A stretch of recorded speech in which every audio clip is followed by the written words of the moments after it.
Assalamualaikum warahmatullahi wabarakatuh. Waalaikumsalam warahmatullahi wabarakatuh. Alhamdulillah wassalatu wassalamu ala sayyidina Rasulillah sayyidina wa maulana Muhammad ibn Abdullah wa ala alihi wa sahbihi wa mawala. La haula wa la quwwata illa billah, amma ba'du. Bapak-bapak, ibu-ibu, saudara-saudara kaum muslimin rahimakumullah.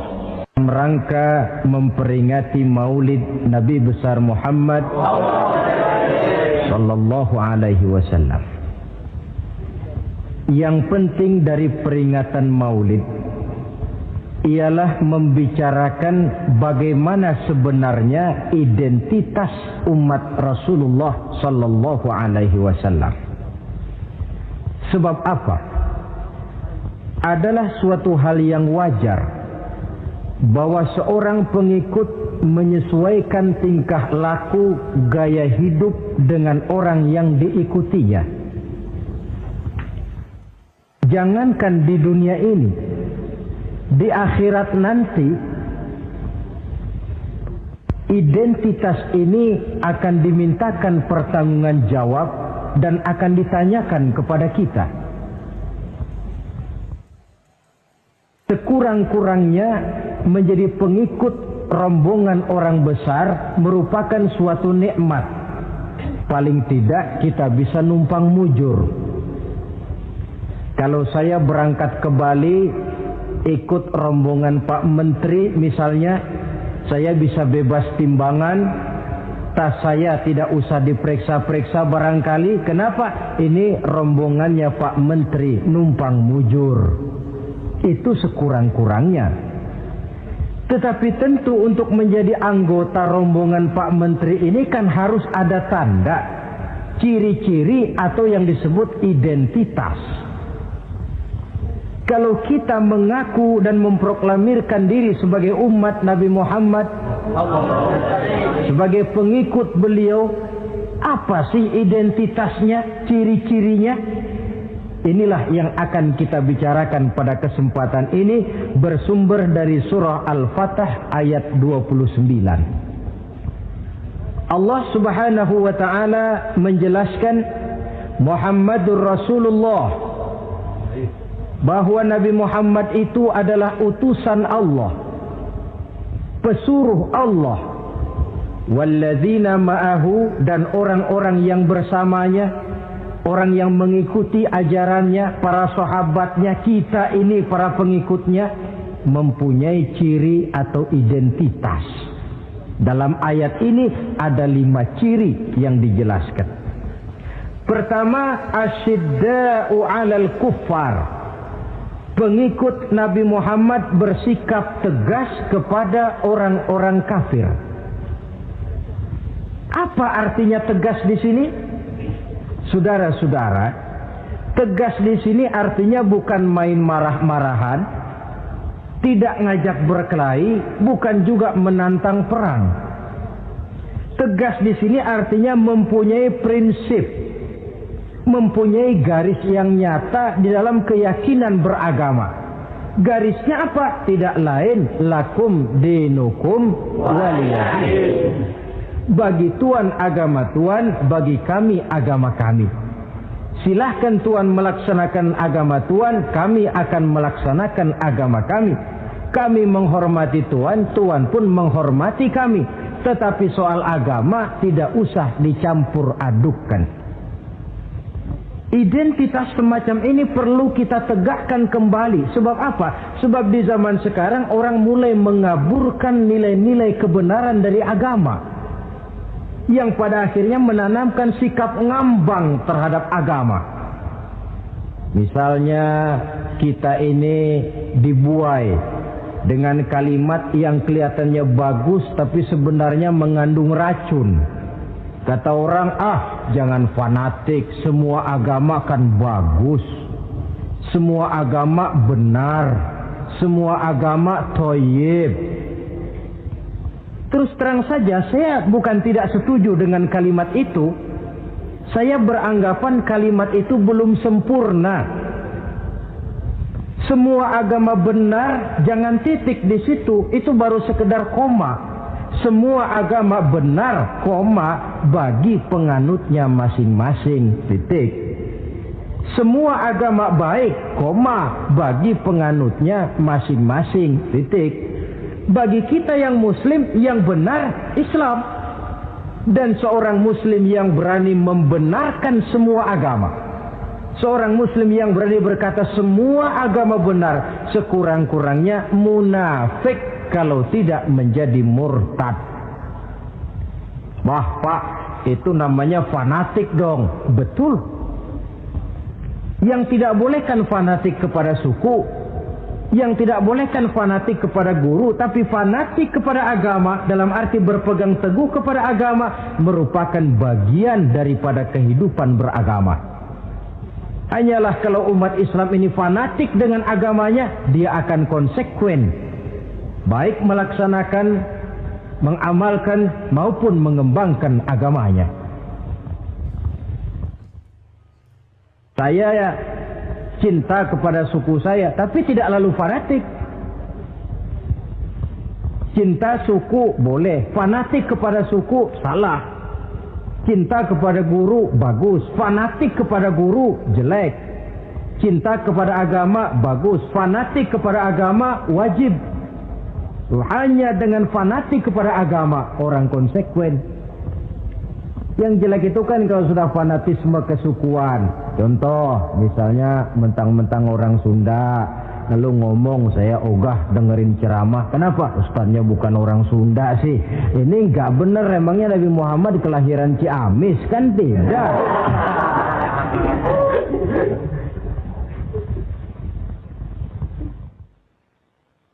Toleransi ada tempatnya. Tetapi tidak menyangkut masalah-masalah ritual, tidak menyangkut masalah-masalah ibadah.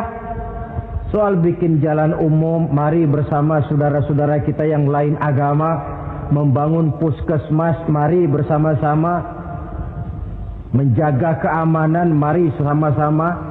Tapi kalau sudah menyangkut masalah ibadah, kembali kita kepada prinsip lakum dinukum waliyadin. Bagi Tuhan silahkan melaksanakan agama Tuhan, kami pun akan melaksanakan agama kami. Silahkan menyebarkan agama, tetapi jangan kepada orang yang sudah beragama. Ini batas toleransi. Jangan menyebarkan agama kepada orang yang sudah beragama. Maka dalam sejarah sudah dibuktikan, alhamdulillah, kalau kita mau objektif menilai sejarah, ketoleransian umat Islam itu sudah dibuktikan oleh fakta sejarah. Tetapi tanpa harus mengorbankan nilai-nilai akidah, keyakinan-keyakinan yang harus kita jaga dan kita pertahankan. Taruhlah kita sekarang masih sanggup berkata dan berpendirian semacam itu. Anak kita, keturunan kita, generasi yang akan datang, jikalau ditanamkan rasa ngambang terhadap agama, lambat laun akan makin tipis nilai-nilai religius itu melekat di dalam jiwanya. Dan akibatnya akan rawan kemajuan macam apapun, modernisasi macam apapun, kalau sudah terlepas dari kaitan kehidupan beragama, tidak akan banyak menolong untuk mensejahterakan umat manusia. Asyidda'u 'alal kuffar, bersikap tegas kepada orang-orang kafir. Ini sikap yang pertama, identitas yang pertama. Yang kedua, ruhama'u bainahum, kasih sayang kepada sesama mereka. Kalau kepada orang kafir tegasnya bukan main, tapi kembali ke dalam, kembali kepada sesama muslim, kasih sayang setengah mati. Saling asah, saling asih, saling asuh, saling mengalah buat kepentingan yang lain. Ini sudah dicontohkan dalam sejarah ketika Rasulullah dan para sahabat hijrah ke Madinah. Orang Madinah yang menyambut kedatangan orang Mekah itu kan disebut Ansor. Betul apa betul? Lah orang Makkah ini yang hijrah ke Madinah disebut kaum muhajirin. Apa orang Madinah menyambut kedatangan orang Mekah itu mentang-mentang orang asli Madinah lu tolak pinggang? Kamu kemari pendatang ya, awas jangan bertingkah. Tidak. Masing-masing malah mencari saudara. Karena apa? Persaudaraan dalam Islam diikat dengan akidah. Artinya ini dari manapun orang datang, apapun warna kulitnya, bahasa apapun yang dia pakai, jikalau akidahnya sama, dia saudara kita. Hadirin, terus terang saja ya. Banyak orang-orang yang tidak senang kalau melihat umat Islam sampai bersatu. Maka segala macam cara mereka lakukan agar kita jangan bersatu. Terang-terangan menghantam Islam, tidak mungkin orang berani. Kenapa? Saya pikir sebodoh-bodohnya umat Islam dia masih fanatik sama agamanya. Dia masih sanggup bilang, "Mas, gue emang gak sembayang, tapi agama gue lu hina, gue bacok lu." Itu kan positif, fanatisme agama namanya. Maka orang menghantam Islam itu lalu gak berani terang-terangan. Caranya belajar dari Van der Plas, belajar dari Snokor-Gronya. Mau menghantam Islam, masuk ke tengah-tengah umat Islam. Pakai peci, kalau perlu pakai sorban, pakai sorban. Tidak bisa assalamualaikum, latihan assalamualaikum. Hantam Islam dari dalam. Caranya, kalau perlu dibuatkan merek-merek Islam. Yang mereknya Islam tapi tujuannya bikin kacau dalam Islam. Muncullah yang namanya Islam ingkar sunnah. Muncul yang namanya Islam sejati. Islam. Mereknya Islam, tujuannya bikin kacau dalam Islam. Kalau dia sudah mengkafirkan orang lain yang tidak sepaham dengan dia, tidak mau bermakmum kepada orang yang sepaham dengan dia. Kalau cara ini tidak kena, mereka putar lagu lama. Apa lagu lama itu? Lagu khilafiyah. Lagu lama itu supaya kita sengketa sesama kita, mempersoalkan hal-hal kecil. Waktu terbuang, energi habis untuk mempermasalahkan hal yang tak pernah kunjung selesai. Sering kejadian toh di kampung-kampung. Yang satu pakai usolli, yang satu tidak, lalu pisah RT. Yang satu azan sekali Jumatan, yang satu 2 kali, lalu bangun masjid lagi. Yang satu kunut, yang satu tidak, asah golok. Persoalan yang semacam ini sampai kiamat tidak akan kunjung selesai. Oleh karena itu potensi yang besar ini tidak tersalurkan dengan wajar karena kita centang perenang di dalam, tidak pandai menjaga kesatuan dan persatuan sebagai modal dasar untuk berbuat yang lebih baik. Adalah lebih baik kita ini mencari titik-titik persamaan dan bukan memperbesar pola perbedaan. Ruhama'u bainahum, kasih sayang sesama mereka. Imam Ghazali memberikan contoh kun kal yadain wala takun kal uzunain. Hai umat Islam, hiduplah kamu seperti 2 tangan. Saling asah, saling asih, saling asuh, saling mengalah buat kepentingan yang lain. Coba lihat 2 tangan kita, rukunnya bukan main. Kalau tangan kanan maju ke depan, kata yang kiri, oke, saya mengalah. Dia mundur ke belakang. Kiri di depan, kata kanan, sekarang giliran saya ngalah. Dia mundur ke belakang. Akhirnya kita jalan lenggang. Enak nggak dilihat orang? Coba kalau nggak ada yang mau ngalah. Tangan kanan ke depan, kata yang kiri, gue juga bisa, dia ke depan lagi. Depan kayak robot kita jalan. Lalu mekanisme kerjanya, tangan kanan kerjanya bagus-bagus toh. Salaman tangan kanan, tanda tangan tangan kanan, hitung duit tangan kanan, ambil kue tangan kanan. Kiri nggak pernah protes, tahu posisi. Memang tugas saya bidang pembersihan. Ya pembersihan saja dilakoni. Artinya apa ini? Yang satu dengan yang lain saling memperkuat walaupun komposisinya berbeda. Dicontohkan dalam perjalanan kehidupan sahabat Nabi.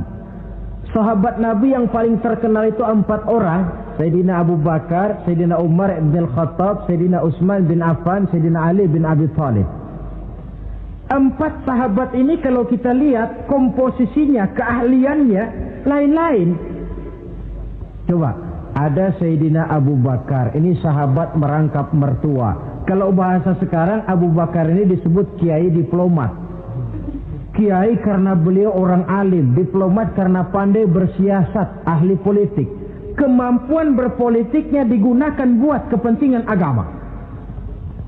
Sebab siapapun yang berpolitik untuk kepentingan agama, tentu kita doakan. Tetapi siapapun yang jual agama untuk kepentingan politik, kita juga berdoa. Cuma tentu doanya lain dengan yang berpolitik buat agama tadi. Saudara hadirin yang saya hormati, ada Umar bin Khattab. Ini kalau bahasa sekarang disebut imam jenderal ini. Imam tapi jenderal, jenderal tapi imam. Kenapa imam? Karena dia mampu memimpin jamaah di masjid. Kenapa jenderal? Karena dia sanggup memimpin tentara di medan perang. Kegagahannya, keberaniannya, keperkasaannya digunakan membantu perjuangan Rasul. Ada Utsman bin Affan, santri ekonom. Kenapa santri? Karena dia orang kaya.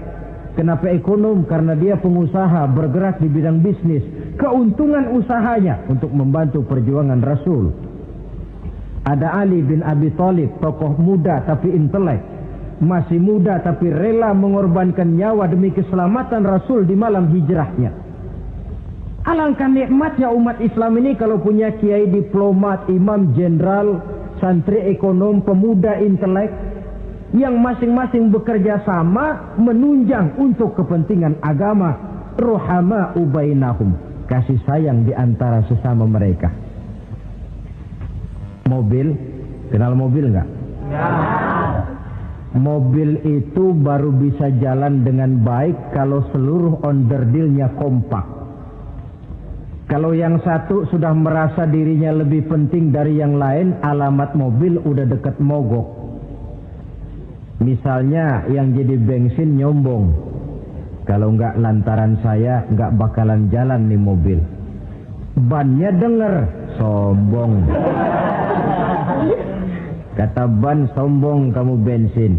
Apa kamu kira kamu saja yang penting? Saya tersinggung, kata ban, lalu kempes. Kira-kira kalau ban kempes jalan enggak mobil? Begitulah umat ini. Kayak satu bangunan, ada yang jadi jendela, pintu, tiang, genteng dan sebagainya. Tetapi satu sama lain hendaknya saling memperkuat. Kalau tidak, kita ini pernah diramalkan oleh Nabi, yushiku an tada'a alaikumul umam kama tada'al akalatu ala qas'atiha. Satu saat akan datang di tengah-tengah kamu di mana keadaanmu waktu itu seperti makanan di meja makan. Coba bayangkan, menurut Rasul satu saat kondisi umat Islam akan seperti makanan di atas meja. Yang barat mau makan, yang timur mau santap, yang selatan mau ganyang, yang utara mau injak-injak. Satu saat kondisi umat Islam akan seperti itu. Heran sahabat, ya Rasulullah, kok kita bisa dikepung begitu rupa? Iya. Apa pada waktu itu jumlah kami sedikit ya Rasulullah? Tidak, kata Rasul. Bal antum yawma idzin katsir. Jumlahmu pada waktu itu banyak, besar, kamu mayoritas. Cuma sayang, kata Nabi, walakinnakum ghusaa'un ka ghusaa'is sail. Tetapi keadaanmu waktu itu seperti busa di lautan. Banyak tapi centang perenang. Banyak tapi tidak punya daya dan kekuatan. Dipermainkan gelombang lautan, dihempaskan ke tepian pantai tanpa punya makna dan arti. Mayoritas tapi nasibnya ironi. Lantaran apa ini? Kita tidak pandai menjaga kesatuan dan persatuan. Prinsip ruhama ubainahum, kasih sayang di antara sesama mereka, belum bisa kita wujudkan. Oleh karena itu, hadirin yang saya hormati, identitas yang kedua ini Mari kita tegakkan, menggalang kesatuan dan persatuan untuk kejayaan agama yang kita cintai. Soal posisi silahkan berbeda, soal profesi silahkan berbeda, tetapi hendaknya perbedaan ini tidak menyebabkan persimpangan tujuan. Satu sama lain saling memperkuat. Identitas yang kedua, bahwa kita sudah diikat dengan akidah, tidak oleh ras, warna kulit, suku, bahasa, oleh akidah. Satu kali orang sudah syahadat, dia adalah saudara kita. Sudah lewat masanya di mana kita umat Islam ini dikotak-kotakan, dan sudah datang waktunya di mana kita bersatu, saling menunjang, saling membantu, sehingga dengan demikian terwujudlah satu masyarakat yang diikat dengan nilai-nilai akidah. Ini yang kedua, kasih sayang kepada sesama muslim. Satu badan itu kalau yang satu sakit, yang lain kan akan ikut merasa sakit. Saudara jalan tengah malam, ibu jari tersandung batu, beletak. Begitu ibu jari tersandung batu, kontan, darah keluar. Mulut bilang aduh, kepala ikut pusing, nggak pakai diundang. Solidaritas sosial yang terjadi secara reflektif. Tidak ada ibu jari tersandung mulutnya malah ngomel, rasain lo. Masa nyumpain badan sendiri, kan tidak mungkin. Tapi ini yang terjadi, kita lihat. Akibat apa? Tidak terwujudnya solidaritas sosial yang bersifat refleksif tadi. Nah, inilah saudara-saudara identitas yang kedua. Yang ketiga sekarang, pengikut Nabi Muhammad sallallahu alaihi wasallam itu cirinya yang ketiga, tarahum ruk'an sujjada. Engkau lihat mereka ruku dan sujud, mendirikan solat. Ini identitas, ciri. Di akhirat nanti akan diperiksa dengan seadil-adilnya. Siapa? Saya, Pak. Saya siapa? Pengikut Nabi Muhammad. Betul? Betul. Baik.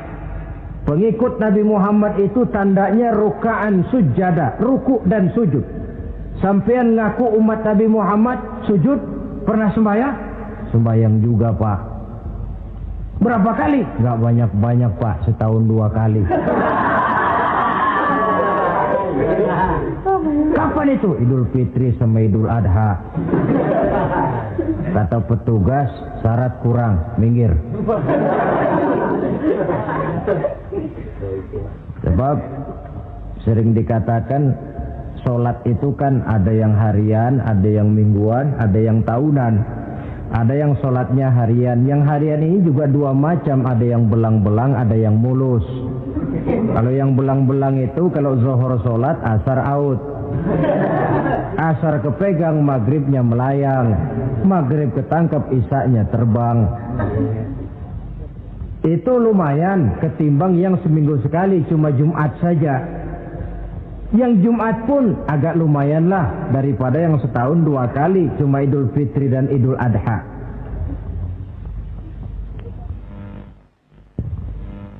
Tetapi bagaimanapun juga sholat ini memang merupakan keperluan dalam kehidupan kita. Ciri identitas yang memperkaya kepribadian. Pengikut Nabi orangnya ruku dan sujud. Sehingga di zaman sahabat tadi kondisi mereka digambarkan kalau siang seperti kuda perang, tetapi kalau malam seperti pendeta. Maksudnya apa? Di medan perang mereka gagah, tapi kalau sudah ruku dan sujud bukan main khusyuknya. Ruku dan sujud. Dengan kata lain, ciri pengikut Nabi Muhammad orangnya mendirikan sholat. Nah, masalahnya sekarang apa perlunya sholat dalam kehidupan kita? Yang jelas dia untuk menggembirakan Allah kok. Se-ASEAN orang tidak ada yang sholat, Allah tidak akan berhenti jadi Tuhan. Manfaatnya akan kembali kepada kehidupan. Nah, apa perlunya sholat dalam kehidupan kita? Ada beberapa hal yang bisa kita angkat ke permukaan tentang perlunya sholat ini. Jadi sholat itu perlunya kita, sehingga satu saat nanti kita tidak lagi berkata saya wajib sholat, tapi kita akan berkata saya perlu sholat. Apa perlunya sholat dalam kehidupan kita? Pertama, sholat itu membuat orang rendah hati, tidak melonjak menjadi angkuh dan sombong. Yang kedua, sholat itu membuat orang tahu diri. Yang ketiga, sholat itu mendatangkan ketenangan jiwa dan ketentraman batin lantaran orang punya sandaran vertikal kepada Allah. Sehingga agama menekankan benar ini bukan cuma untuk kita, tapi juga anak kita, keturunan kita. Sehingga Nabi mengajarkan, ajari didik anak-anakmu sholat pada umur 7 tahun. Kalau umur 10 tahun mereka sudah berani meninggalkan sholat, pukul. Bukan dengan tujuan menyakiti, tapi mendidik anak supaya disiplin dengan sholatnya. Kayaknya kita yang hidup di zaman serba modern ini, soal anak mau sholat atau tidak, kayaknya orang tua itu, kalau istilah anak sekarang, cuek-cuek aja. Jarang yang mengadakan inspeksi, pengecekan anaknya sudah sholat apa belum. Lalu sholatnya disiplin apa tidak? Jarang yang memberikan sugesti dan rangsangan supaya anaknya mendirikan sholat. Saya jarang mendengar orang tua muslim yang berkata, nak, kalau kau hafal Fatihah dengan artinya bapak beliin sepatu baru. Nak, kalau kau hafal juz amma, bapak beliin sepeda. Sugesti untuk hal-hal yang bersifat agama sangat langka. Tapi kalau sudah hal-hal yang bersifat umum, wah, nah, kalau kamu lulus nanti SD ya, kita piknik ke Tangkuban Perahu, lulus SMP tur ke Bali, lulus SMA piknik ke Singapura. Rangsangan dan dorongan, baguslah itu. Tetapi alangkah akan lebih bagusnya jika untuk hal-hal yang bersifat agama kita pun sanggup memberikan sugesti, rangsangan dan dorongan kepada anak-anak kita. Sehingga sejak kecil mereka sudah terbiasa dengan sholat. Sejak kecil mereka sudah disiplin dengan sholatnya. Sebab kalau tidak, kayu itu kalau mau dibengkokkan pada saat dia masih kecil. Kalau sudah besar baru mau dibengkokin, repot kayu itu. Membentuk orang soleh itu harus dimulai sedini mungkin. Karena itu salah satu fungsi solat Allah jelaskan, inna sholata tanha 'anil fahsya wal munkar. Bahwa solat yang dikerjakan dengan betul mampu mencegah manusia dari perbuatan yang keji dan munkar. Jadi dengan kata lain orang yang disiplin dengan solat terpeliharalah dirinya dari perbuatan yang keji dan munkar.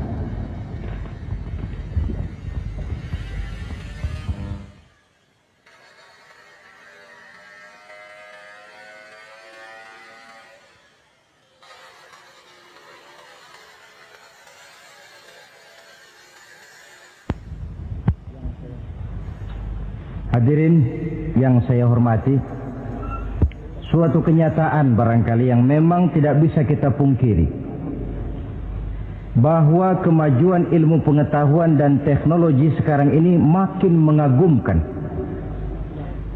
Dunia seolah-olah telah dirombak oleh manusia dari sebuah daerah kosong menjadi gedung-gedung pencakar langit yang tinggi. Orang sudah bertandang ke bulan, dan dalam beberapa tahun mendatang boleh jadi akan bertandang pula ke planet-planet lainnya. Kekurangan air minum bisa diatasi dengan penyulingan air laut. Kekurangan areal pertanian bisa diatasi dengan merombak gurun pasir yang gersang dan tandus menjadi sawah ladang yang menghasilkan kebutuhan hidup manusia. Tapi seiring dengan itu menjadi pertanyaan, makin sejahterakah umat manusia? Tercapaikah kebahagiaan? Pada sisi lain kita melihat kemajuan itu melahirkan hal-hal yang tidak kita harapkan. Apa yang kita sebut dengan penyakit dunia modern, yang rupanya makin banyak dokter, makin banyak juga penyakit, makin banyak rumah sakit, makin aneh nama penyakit. Pola yang paling berbahaya ialah jikalau kemajuan itu menyebabkan manusia sampai mendewa-dewakan ilmu dan teknologi. Dan ini yang sering saya istilahkan dengan berhala abad 20. Kalau dulu orang menyembah berhala yang namanya Latta, Uzza, Manat, Hubal, orang zaman sekarang secara tidak langsung banyak yang menjadi penyembah komputer, penyembah sains dan teknologi, mendewa-dewakan otak, lalu lupa bahwa sepanjang yang bisa dilakukan oleh manusia adalah berusaha dan berusaha, sementara ketentuan mutlak datang dari Allah Subhanahu wa ta'ala. Disinilah perlunya ruku dan sujud, agar manusia tahu benar hakikat dari mana dia datang, di mana dia sekarang, mau apa dia di sini, dan kemana dia akan pulang. Oleh karena itu, pada kesempatan ini saya mengajak, marilah identitas ini kita tegakkan dalam diri kita, menjadi pengikut yang ruku dan sujud di hadapan Allah. Sebab di sana terdapat sumber kekuatan, baik dia kekuatan batin, kekuatan jiwa, kekuatan dalam semangat perjuangan, kekuatan dalam menegakkan yang ma'ruf dan menghancurkan yang munkar. Sandaran kita kepada Allah. Saudara mungkin masih ingat ketika Rasulullah dan Abu Bakar hijrah, mereka berdua tidak langsung ke Madinah tapi berada di Gua Sur 3 malam 2 hari lamanya. Orang kafir Quraisy yang mengejar sampai juga di mulut gua itu. Andai kata mereka menengok saja ke bawah, sudah kelihatan Nabi dan Abu Bakar, tapi mereka tidak menoleh. Nabi dengan mantap berkata kepada Abu Bakar, "La takhaf wa la tahzan ya Abu Bakar, innallaha ma'ana." Abu Bakar, kau tidak usah takut, tidak usah sedih, Allah bersama kita. Ucapan ini mantap kalau diucapkan oleh orang yang ruk'an sujada, benar-benar sujud kepada Allah, mempunyai backing yang tidak kepalang tanggung, yang serba maha. Ya itu kalau memang saudara perlu cari backing, jangan kolonel tanggung, jangan brigjen tanggung, carilah backing yang serba maha, maha gagah, maha kaya, maha tahu, maha segala-galanya. Berbackinglah kepada Allah saja dengan jalan ruk'an sujada, ruku dan sujud dalam kehidupan ini. Ini identitas yang ketiga. Yang keempat sekarang, pengikut Nabi itu apa tandanya? Yabtaghuna fadlan minallah wa ridwana. Mereka selalu mencari karunia dan keridhaan Allah. Karunia dan keridhaan. Jadi tidak hanya mencari sekedar karunia, tetapi juga mencari ridho. Oleh karena itu seorang pengikut Rasul, di dalam dia berdagang misalnya, dibatasi oleh pertanyaan, cara saya ini Allah ridho apa tidak? Dia cari rezeki, dibatasi oleh pertanyaan, Allah ridho apa tidak? Dia menginginkan jabatan yang tinggi, tapi tetap dalam kerangka pertanyaan, kalau cara ini Allah ridho apa tidak? Sehingga tidak lantas menghalalkan cara apapun halal asal tujuan tercapai, itu kan caranya PKI. Asal tujuan tercapai cara apa saja halal. Seorang muslim pengikut baginda Nabi tidak diajarkan semacam itu. Kenapa perlu mencari keridhaan Allah, karunia yang Allah ridho? Karena apapun yang kita pakai, apapun yang kita makan terutama, jikalau bersumber dari sesuatu yang Allah tidak ridho, katakan yang haram misalnya, akan mempengaruhi gaya dan gerak hidup kita. Contoh, kata Imam Ghazali, kalau engkau terlalu senang memakan makanan yang haram, dia akan mempengaruhi caramu berpikir sehingga kau akan cenderung berpikir yang haram.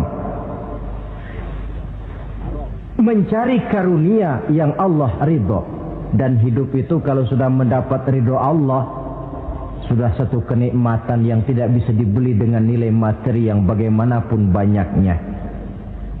Karena itu biarlah kita orang mukmin ini di dunia hidup kaya asal Allah ridho saja, nggak apa-apa. Biar rumah kita gedung, punya mobil bagus, uang banyak, kalau Allah ridho enak. Daripada sudah melarat tinggal di pinggir kali, rumahnya gubuk, Allah marah lagi. Kapan mau senang orang macam begitu? Jadi biarlah kita ini bahagia di dunia, asal di akhirat masuk surga. Nggak apa-apa. Mencapai kebahagiaan di dunia dan di akhirat. Cari karunia Allah sebanyak-banyaknya. Karena memang bumi dan segala fasilitasnya diperuntukkan bagi manusia. Dan karunia Allah itu ada dimanapun kita pergi. Dahulu ketika turun perintah hijrah, sebagian sahabat berpikir-pikir, kalau saya hijrah ke Madinah, di Madinah mau makan apa saya? Ini Mekah kan jelek-jelek, kampung sendiri. Umpama kepepet, ngutang-ngutang dikit, orang masih percaya lah. Kalau ke Madinah ngutang sama siapa? Takut dia kalau hijrah ke Madinah tidak dapat makan. Allah memberikan jaminan, qul li'ibadiyallazina amanu inna ardi wasi'ah fa iyaya fa'budu. Katakan kepada mereka Muhammad, hai hamba-hambaku yang beriman, bumiku ini luas. Di Mekah kau makan, hijrah ke Madinah juga kau akan makan. Apalagi hijrahmu karena membela agama. Jangan karena membela agama kau takut kelaparan. Artinya apa? Karunia Allah itu ada dimanapun. Kalau kita mau berusaha, tetapi jangan lupa usaha itu harus yang Allah ridho. Kalau sekedar hasil usaha cara apapun boleh, ya dapat. Tetapi tanpa ridho, semuanya tidak akan membawa ketenangan, ketentraman, dan kebahagiaan. Allah itu kan maha pengasih, tidak pilih kasih katanya. Artinya apa? Semuanya Allah kasih. Orang kalau mau berusaha dapat. Itu logika. Sunnatullah kata kita, hukum alam kata orang. Kalau mau berusaha mesti dapat. Tetapi kasih sayang Allah ini tidak diberikan kepada setiap orang. Kalau pengasihnya berlaku kepada semua orang, mau kafir, mau beriman, kalau berusaha dapat. Itu Rahman namanya. Tapi Allah tidak cuma Rahman, Allah juga Rahim, Maha Penyayang. Bedanya apa? Orang yang dikasih itu belum tentu disayang. Tetapi kalau disayang, mesti dikasih. Kalau tidak dikasih, tentu ada pertimbangan lain untuk kepentingan kita. Misalnya, anak kita baru kelas 1 SMP, datang, Pak beliin motor buat sekolah. Kita lalu menilai anak ini nggak ada motor saja, kadang-kadang jarang sampai ke sekolah, apalagi dibeliin motor, bisa dari rumah berangkat ke sekolah nggak sampai. Tidak dibelikan bukan karena tidak sayang, justru karena sayangnya ada pertimbangan lain untuk kepentingan si anak. Tetapi kadang-kadang anak sendiri berpikirnya lain. Bapak katanya sayang, minta dibeliin motor saja tidak dibelikan. Dia menilai orang tuanya tidak sayang, padahal justru sayangnya lalu tidak dibelikan. Begitulah satu contoh kecil dari keridhaan Allah ini. Jika Allah sudah memberikan ridhonya kepada kita, segala yang kita mau diberikannya. Kalau tidak juga diberikan, tentu ada manfaatnya untuk kemaslahatan kita. Allah Maha tahu. Misalnya orang mengeluh, saya akan sembahyang rajin, ngapa rezeki seret bener sih? Apa saya berhenti lagi sholat? Allah lebih tahu maslahatnya. barangkali potongan kayak kita ini kalau diberikan rezeki banyak sedikit lalu berhenti ke masjid. Rezeki lu segini aja dah, lu jadi rajin ke masjid. Ada manfaatnya buat kepentingan kita. Mencari karunia yang Allah ridho. Dalam alam yang terbentang luas ini karunia Allah terhampar luas. Tinggal kita mencari, dan untuk mencari itu diperlukan keahlian. Keahlian hanya timbul karena pendidikan. Makin ke depan persaingan hidup makin tajam tanpa membekali diri. Terutama generasi kita yang akan datang, anak-anak kita. Boleh jadi mereka akan tersudut ke pojok-pojok kehidupan untuk kemudian lebih banyak jadi penonton daripada sekedar pemain. Dan kerugian akan kembali kepada kita. Karena itu cari karunia Allah sebanyak-banyaknya, tapi dengan garis bawah yang Allah ridho. Sekali lagi, carilah karunia Allah sebanyak-banyaknya dalam kehidupan ini, tetapi dengan menggarisbawahi yang Allah ridho. Inilah identitas yang keempat. Yang kelima sekarang, identitas yang terakhir, simahum fi wujuhihim min asaris sujud. Di muka mereka ada tanda bekas sujud. Ini pengikut Rasulullah sallallahu alaihi wasallam. Bekas sujud, iya. Apa bekas sujud itu? Apa jidatnya hitam kebanyakan sujud? Mungkin karena rajin sujud lalu berbekas. Boleh jadi, tapi soal hitam di jidat sih gampang digosok-gosok. Yang terpenting asarus sujud di sini dalam bentuk sikap mental. Apa sikap mental yang saya maksud? Orang yang rajin sujud itu lalu membekas dalam kehidupannya pengaruh sujud. Apa pengaruh sujud? Karena rajin sujud timbul ikhlasnya. Kalau sudah berbuat, yang penting itu Allah. Orang lain mau tahu atau tidak, orang lain mau puji atau tidak, yang penting Allah. Sebab kalau sudah dia usolli fardul maghribi Allahu Akbar, dia tinggalkan dunia dan seluruh isinya. Naik dia menghadap Allah. Selamat tinggal sebentar dunia, nanti saya balik lagi. Yang ada cuma dia dan Allah dalam dialog langsung. Timbul keikhlasan, terjemahannya dalam kehidupan. Berbuat tanpa pamrih, tidak suka menepuk jasa dan menghitung jasa. Sebab biasa orang itu kalau sedang perang tidak sempat ngaku jadi pahlawan, tapi kalau perang sudah selesai nggak kenal bedil ngaku pahlawan. Kalau perang sedang berkecamuk, jarang yang mengaku pahlawan. Kalau sudah perang selesai, masing-masing nepuk dada. Seorang yang ikhlas, seorang yang berbuat tanpa pamrih, dan ini pengaruh sujud dalam kehidupan. Lalu apalagi timbul jujurnya. Kenapa? Kalau dia sholat zuhur 4 rakaat, lalu umpama selesai 3 rakaat dia salam, orang lain tentu tidak tahu dia korupsi 1 rakaat. Tapi kenapa tidak dia lakukan? Ada Allah sih yang tahu. Timbul kejujuran, disiplin murni yang berakar dari hatinya sendiri. Lalu apa lagi? Kesabaran. Dilatih lewat sholat. Kalau belum selesai 4 rakaat, jangan berhenti sholat isya umpamanya. Dan banyak lagi pengaruh-pengaruh asarus sujud. Ini di dunia. Di akhirat nanti kata Nabi, inna ummati ya'tuna yaumal qiyamah ghurran muhajjalin min asaril wudu. Umatku di hari kiamat nanti akan datang menghadap Allah dengan muka berseri-seri dari sebab air wudu. Mukanya bersinar-sinar karena di dunia rajin wudu. Sehingga barangkali di akhirat nggak perlu ngaku-ngaku kita. Ya Rasulullah, saya umatmu, tidak perlu. Rasulullah lihat sendiri, wah ini mukanya bersinar-sinar. Ta'ali ummati, umatku sini, umatku sini. Kalau di dunia rajin kena air wudu. Ya rajin wudu artinya kan rajin sholat. Masa ada orang wudu aja nggak sholat, kan model.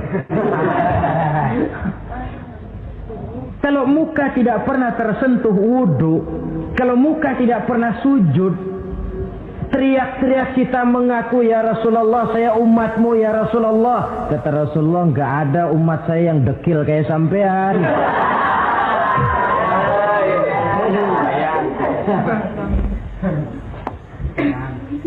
Itulah sebabnya pada kesempatan ini saya mengajak, mari membiasakan diri berwudu.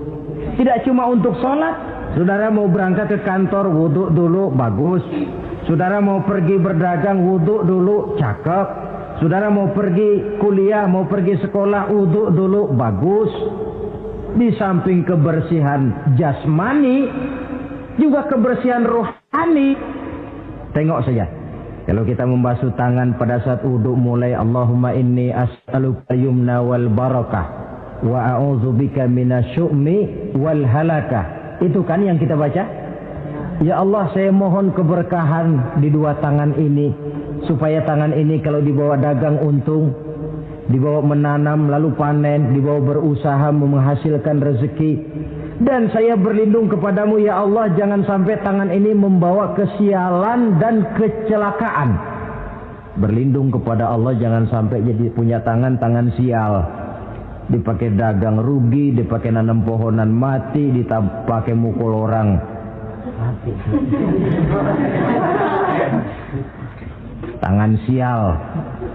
Dari itu saja sudah memberikan sugesti untuk rohani kita. Kebersihan jasmani, kebersihan rohani terpelihara karena wudu. Jadi asarus sujud, pengaruh sujud membekas di dalam kehidupan.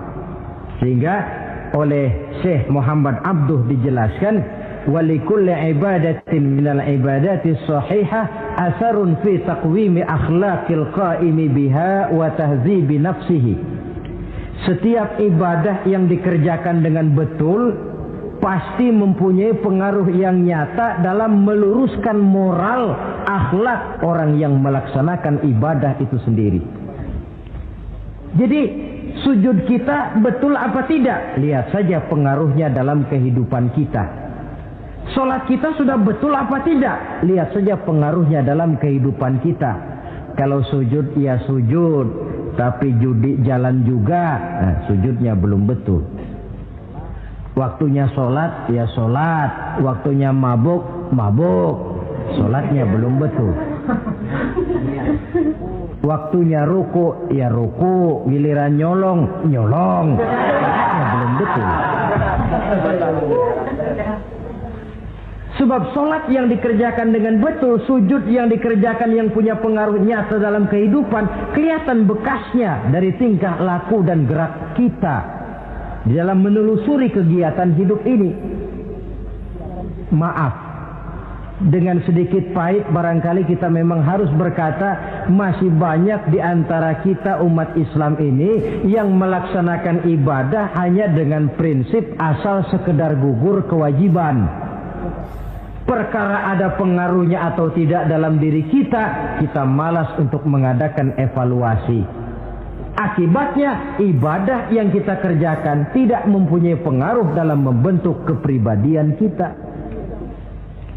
Orang yang mengucapkan syahadat ada pengaruh dalam jiwanya. Orang yang mendirikan sholat ada pengaruh dalam membentuk kepribadiannya. Orang yang melaksanakan puasa ada pengaruh dalam perkembangan jiwanya. Orang yang mengeluarkan zakat ada pengaruhnya dalam mengelola hartanya. Orang yang melaksanakan ibadah haji ada perubahan dalam kegiatan hidupnya. Dari yang negatif kepada yang positif tentunya. Simahum fi wujuhihim min athari sujud.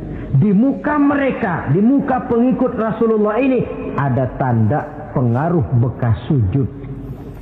Karena rajinnya dia melaksanakan sujud di dalam kehidupan ini. Nampak pengaruh yang nyata di dalam kehidupannya, dalam gerak dan tingkah lakunya. Saudara hadirin, ma'asyiral muslimin rahimakumullah. Inilah 5 identitas yang harus kita tegakkan jikalau kita mau jadi umat yang konsekuen. Tidak sekedar bangga-banggaan menyandang titel umat Nabi, apalagi konon mengharapkan syafaatnya di akhirat nanti, padahal sebagai pengikut kita tidak menyesuaikan diri dengan yang kita ikuti. bagaimana mau mengharapkan fasilitas yang namanya syafaat? Bahwa syafaat pertolongan Rasul itu ada, tetapi fungsinya kan ibarat orang punya kain, syafaat itu nambel. Saudara punya kain, sobek-sobek sedikit, ditambel oleh yang namanya syafaat. Sholat kurang sedikit, ditambel oleh syafaat. Sodakoh ada campur riak sedikit, tidak karena Allah sedikit, syafaat. Jadi kalau punya kain sobek ada syafaat. Lah kalau kainnya tidak punya, yang mau ditambel apanya? Sholat tidak, puasa tidak, di akhirat aman dah dapat syafaat. Tentu terlalu berlebihan, terlalu optimis mengharapkan sesuatu yang kita memang tidak punya modal dasar untuk memperolehnya. Baiklah ya, kesimpulan. Pertama, sebagai pengikut kita harus menyesuaikan diri dengan yang kita ikuti. Identitas. Suatu umat hanya akan berwibawa, hanya akan dihitung dan dipandang orang kalau dia tegak dengan identitasnya. Kalau macan sudah kehilangan sifat galaknya, orang tidak takut lagi kepada macan. Dan kalau kambing sudah kehilangan sifat jinaknya, banyak orang takut miara kambing. Kalau umat Islam sudah kehilangan identitasnya, dia akan menjadi umat yang kehilangan wibawa dan tidak pernah ditakuti oleh musuh-musuhnya. Seenaknya saja orang mengacak-acak kehidupan kita sebagai umat kalau tidak punya identitas.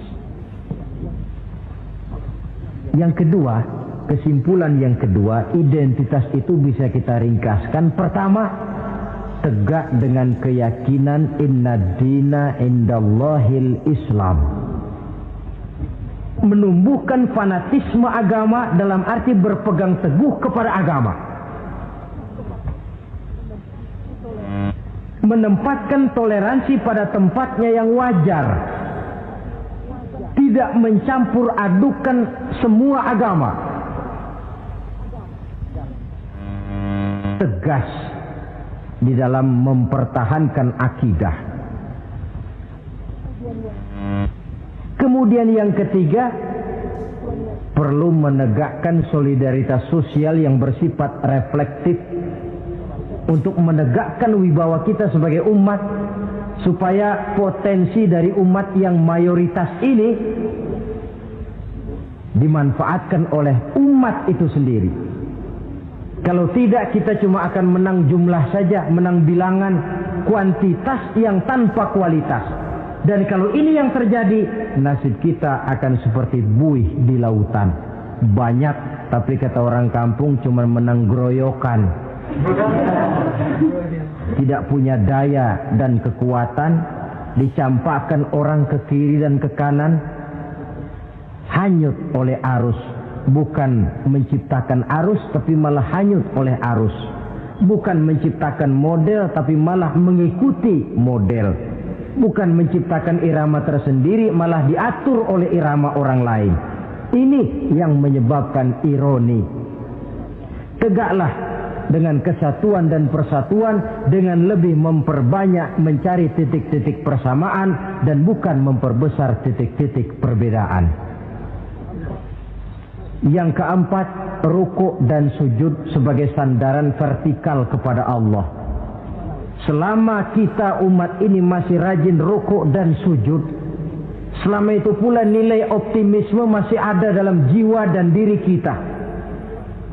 Ya Allah, persilahkan orang memperlakukan kami sesuka hatinya, tapi kami yakin ya Allah, Engkau tidak akan mendiamkan. Satu saat pertolonganmu mesti datang. Itu akan mantap kita ucapkan kalau kita melaksanakan rukuk dan sujud.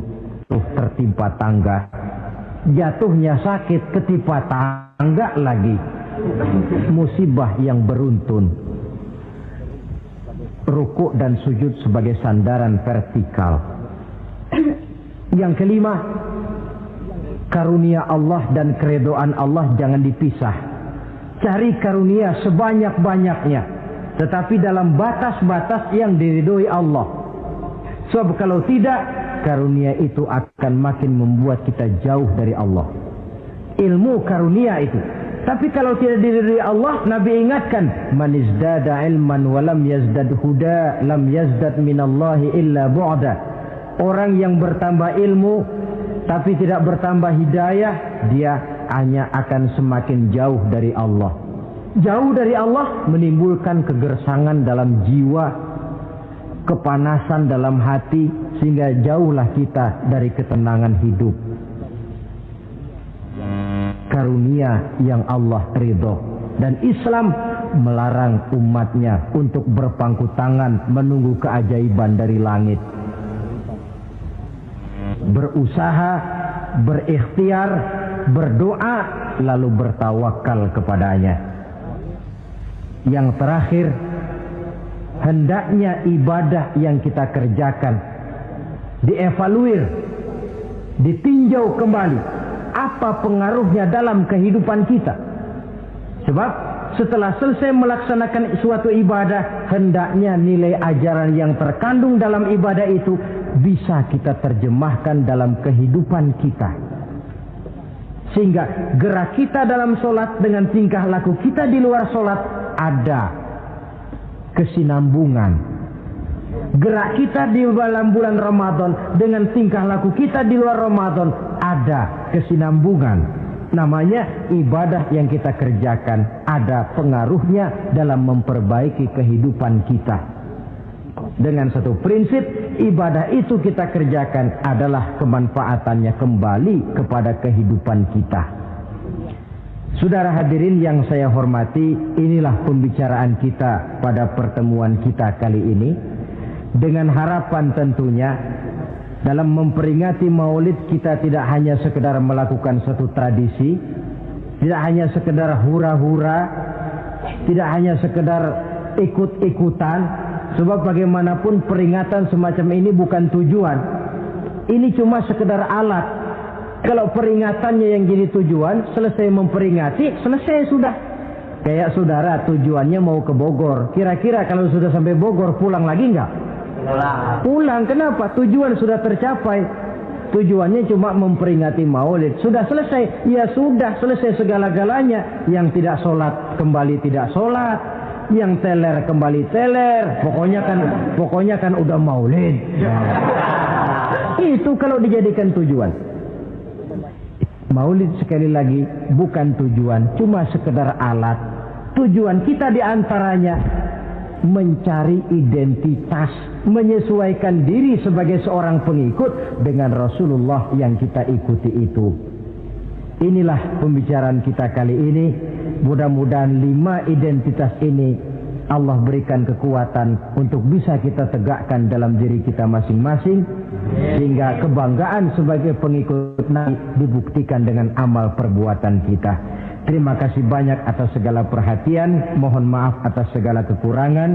Usikum wa iyaya bitaqwallah. Wassalamualaikum warahmatullahi wabarakatuh. Waalaikumsalam warahmatullahi wabarakatuh.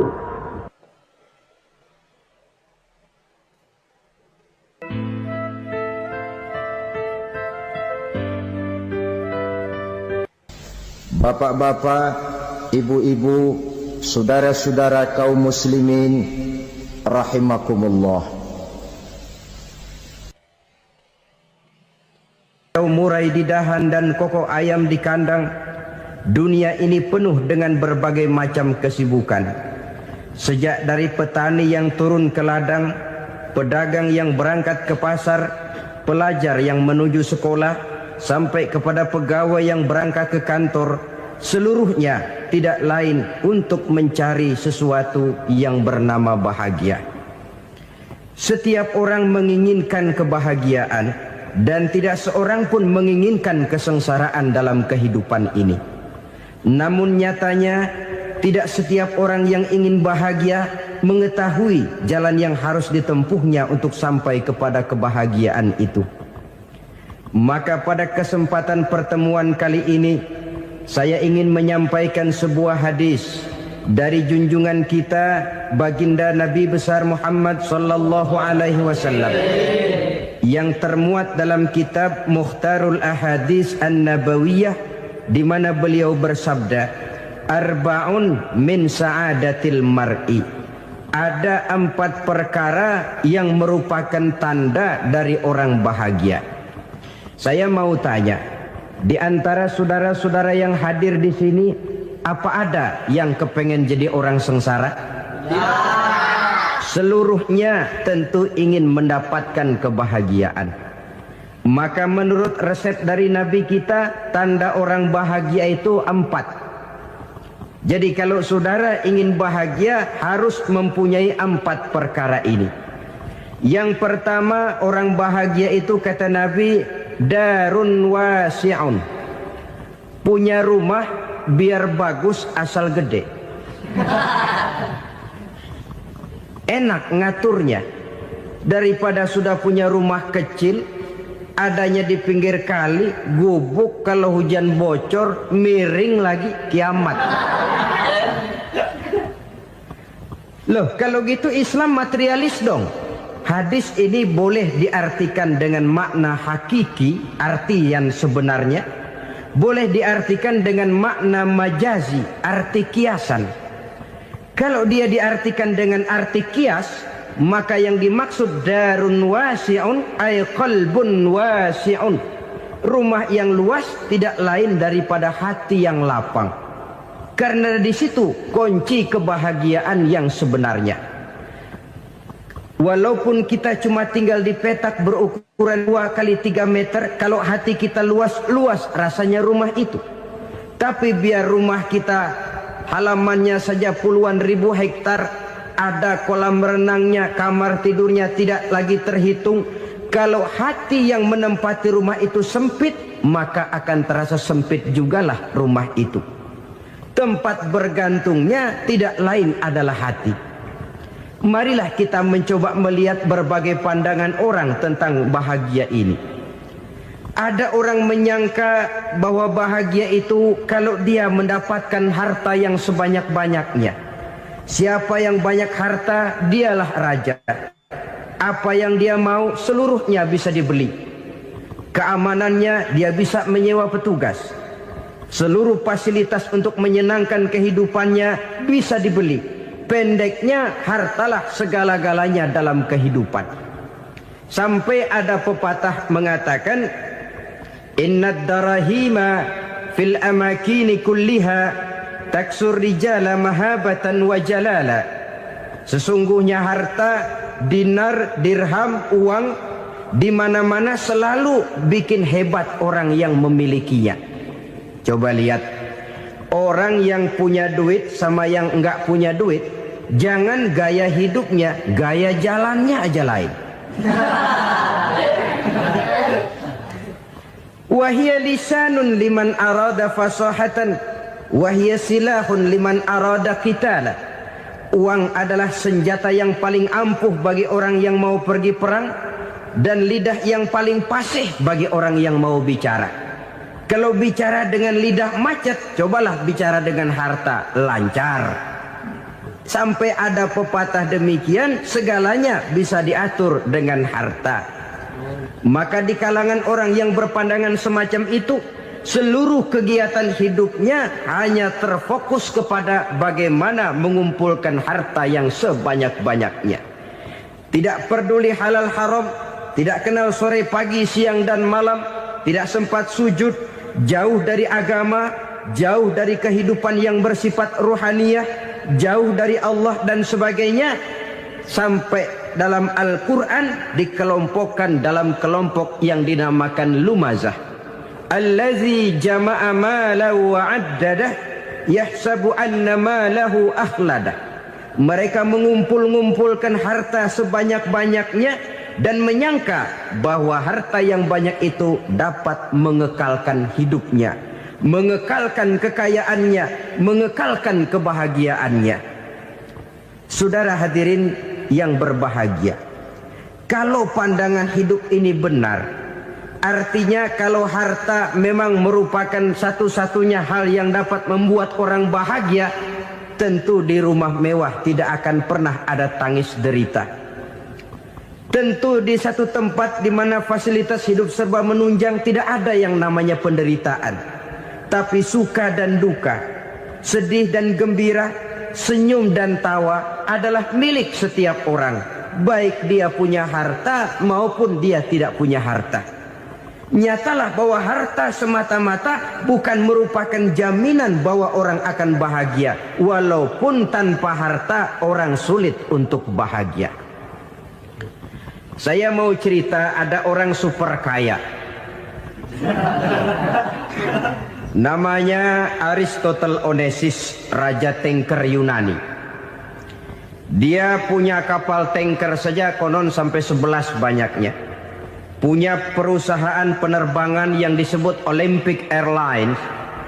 Punya hotel di berbagai kota besar di dunia ini, sejak dari New York, London, Paris, Rome dan sebagainya. Bahkan punya pulau yang dia namakan Pulau Scorpio. Ini kan namanya sudah kaya nggak tanggung-tanggung, punya pulau. Nah, dia punya 2 orang anak, yang satu laki-laki namanya Alexander, yang satu perempuan namanya Maria Onesimus. Seluruh harapannya tertumpah kepada anak lakinya Alexander ini, yang akan meneruskan usahanya, meneruskan kekayaannya, meneruskan dinastinya. Apa yang terjadi? Ternyata anak yang dia harapkan yang bernama Alexander ini mati muda dalam kecelakaan pada waktu dia olahraga. Apa olahraganya? Namanya olahraga anak orang kaya, golongan jet set. Olahraganya olahraga pesawat terbang. Jatuh, ya nggak kapungut, habis mati. Tinggal satu anak perempuannya, Maria Onesimus. Tapi anak perempuan ini juga malah urakan. Terakhir dia pacaran, bahkan kemudian kawin sama orang Rusia. Rupanya Aristotle Onesimus ini broken. Kekayaannya yang berlimpah ruah, perusahaannya yang begitu banyak, siapa yang akan meneruskan? Siapa yang akan menggantikan? Sampai kemudian dia mengurung diri di Pulau Scorpio dan mati di sana secara mengenaskan. Seorang multijutawan, seorang yang super kaya, mati menyendiri di pulau sepi. Ibarat kata pepatah, anak ayam mati di lumbung. Bukan kekurangan makanan, keurugan makanan. Begitu kehidupan Aristotle Onesimus. Dan banyak orang-orang yang sudah demikian kaya sampai dibingungkan oleh kekayaannya sendiri. Telusurilah kehidupan David Rockefeller misalnya, Henry Ford misalnya, Adnan Khashoggi misalnya. Multi jutawan yang kadang-kadang dibuat keder oleh kekayaannya sendiri. Pantas ketika Imam Ali ditawarkan orang, "Ya Ali, kalau kepadamu disuruh pilih ilmu atau harta, kau pilih mana?" Ya jelas pilih ilmu dong. Kenapa? Pertama, ilmu kalau kita berikan kepada orang lain tambah. Tapi harta kalau kita berikan kepada orang lain kurang. Saudara punya uang 10.000, dibagi orang 5.000, jelas uang saudara berkurang. Tapi saudara punya ilmu, diberikan kepada orang lain bisa, saudara pun makin mantap. Tidak lantas jadi bodoh karena ngajarin orang. Saudara bisa Fatihah lalu mengajarkan orang Fatihah. Orang bisa, saudara pun makin hafal. Tidak lantas setelah diajarin orang ilmunya hilang. Begitu datang dia minta orang, "Tolong ajarin saya Fatihah." Udah habis, nggak ada.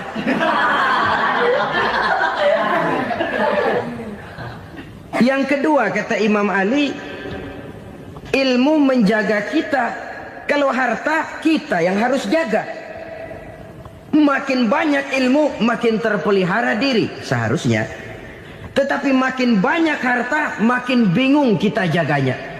Sampai kadang-kadang kalau perlu seluruh keliling rumah dipasangi alarm. Belum cukup disewakan anjing besar-besar, pasang di depan pintu, awas anjing galak. Masih belum cukup juga, cari centeng tukang-tukang kepruk jaga rumah. Masih terasa belum aman, padahal rumahnya dikelilingi tembok besar. Di balik tembok ada pintu-pintunya tebal. Di balik pintu itu terbuka masuk kamar, kamar pun ada pintunya, pintunya pun kuat. Masuk ke dalam kamar ada lemari, lemarinya pun pintunya kuat, dikunci, kuncinya pun kuat. Tapi terhadap seluruhnya yang timbul cuma sekedar was-was saja. Kesimpulannya sekali lagi, tanpa harta orang memang sulit untuk bahagia. Tapi harta semata-mata tidak merupakan jaminan orang akan bahagia. Dengan hati yang luas, itu modal utama untuk mencapai kebahagiaan hidup. Orang yang hatinya luas, saudara-saudara, punya hati yang lapang, melihat kenyataan hidup ini, dia bersyukur senantiasa kepada Allah. Lantas tidak timbul hasud dan iri hatinya. Oleh karena itu jiwanya selalu lapang. Kalau tidak, cupik hati namanya. Dangkal pandangan, tidak senang melihat orang lain dapat nikmat, dan itu sering dijadikan contoh. Kalau orang yang lapang dada, dia lihat tetangganya beli TV baru, dia berkata, alhamdulillah ya, tetangga kita beli TV, mudah-mudahan kita bisa ikut nonton. Lapang dadanya. Tapi orang yang sempit hati, lihat tetangga beli televisi, meriang. Enggak dia apa-apain, meriang. Besoknya dengar tetangga beli motor, makin sakit, ke rumah sakit. Lalu di rumah sakit dengar tetangganya beli mobil, mati. Disiksa oleh perasaannya sendiri. Orang kalau hati sudah sempit dalam hidup, kemanapun dia pergi, sempit rasanya medan kehidupannya. Kemudian kita melihat juga ada orang yang menilai bahwa bahagia itu katanya kalau punya kedudukan yang tinggi, pangkat yang agung, wibawa yang besar.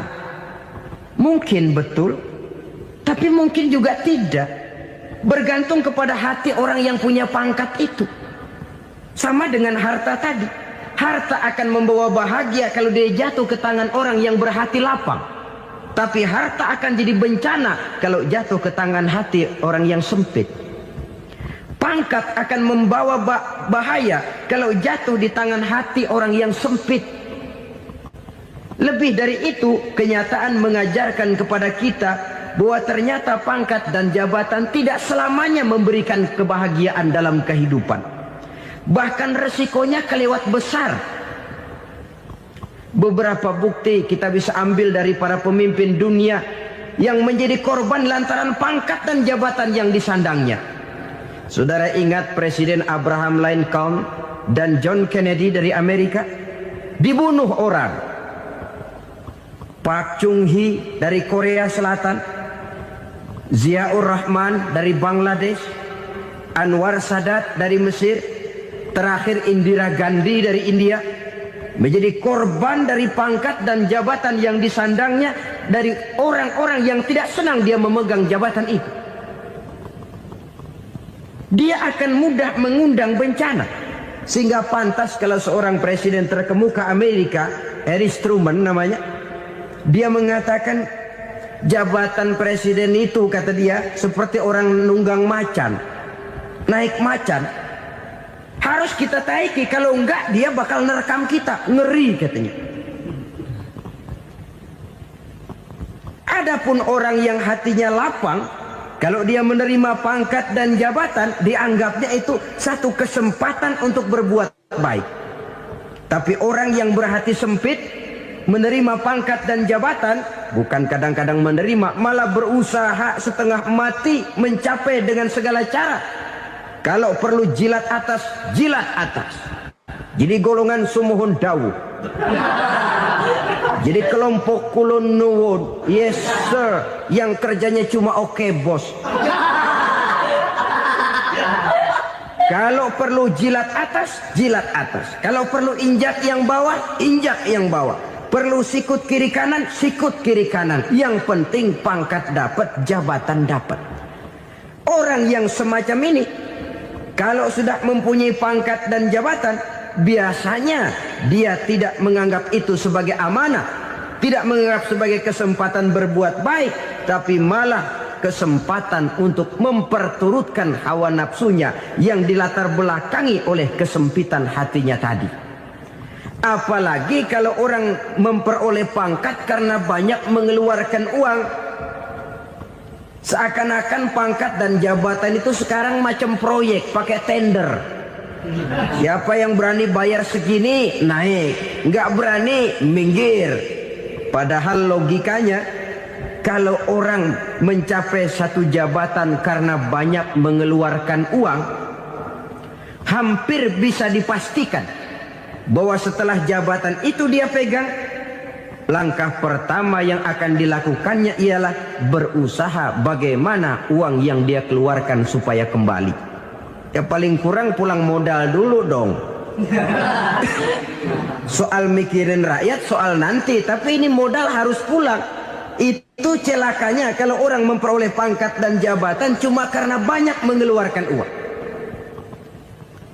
Jarang orang yang mempunyai keyakinan dan pandangan bahwa pangkat dan jabatan merupakan amanah. Jadi sekali lagi, pangkat dan jabatan mungkin saja membawa kebahagiaan kalau jatuh ke tangan orang yang berhati lapang. Tapi bisa jadi bencana kalau dia jatuh ke tangan orang yang mempunyai hati yang sempit. Dan lagi-lagi stresnya hati yang lapang.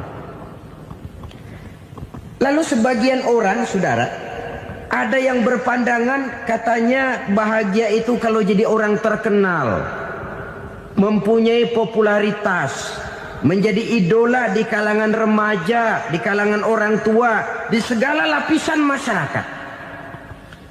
Padahal makin populer orang makin terikat dia.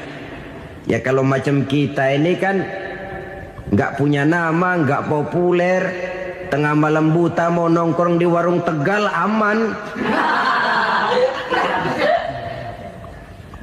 Tapi pangkat, jabatan, kedudukan, popularitas menyebabkan kita diikat dengan berbagai macam peraturan.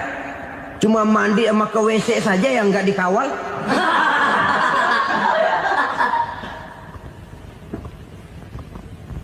Benarkah popularitas, ketenaran membawa kebahagiaan? Mungkin. Ya, tapi mungkin juga tidak.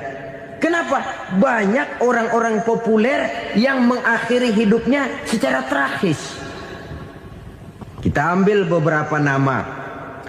Di Amerika tahun 60-an ada bintang seksi paling terkenal yang dijuluki seks bom. Bom seks. Sampai sekarang jadi legenda, namanya Marilyn Monroe. Singkatan doublenya itu inisialnya MM, Marilyn Monroe. Terkenal top sampai dia mati tahun 62, namanya sekarang masih saja dibicarakan orang. Kenapa dia bunuh diri? Tidak punya hartakah dia? Banyak. Kurang populerkah dia? Seluruh dunia mengenalnya. Sejak rakyat kecil sampai pejabat tinggi dia punya hubungan. Kenapa? Jenuh. Dia terlahir dalam keadaan yatim. Setelah itu tidak lama dia berangkat remaja, ibunya meninggal. Pindah dari wanita asuh ke wanita asuh sampai 12 orang ibu angkatnya. Dan kekecewaan yang paling parah, setiap laki-laki yang dekat dengannya hanya seperti kapal berlabuh. Datang dan pergi silih berganti. Padahal dia merindukan seseorang yang bisa melindungi hidupnya. Dia rindukan itu dan dia tidak pernah menemukan. Itu yang akhirnya menyebabkan dia minum pil tidur kelewat dosis. Minum obat tidur kebanyakan. Ya tidur terus sampai sekarang.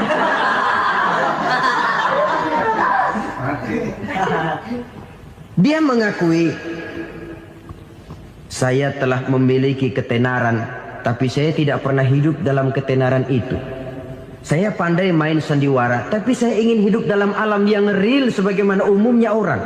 Itu yang dia rindukan. Menyusul jejak yang namanya Marilyn Monroe ini, Billie Holiday, saudara kenal tentu, di rumah sakit dirawat.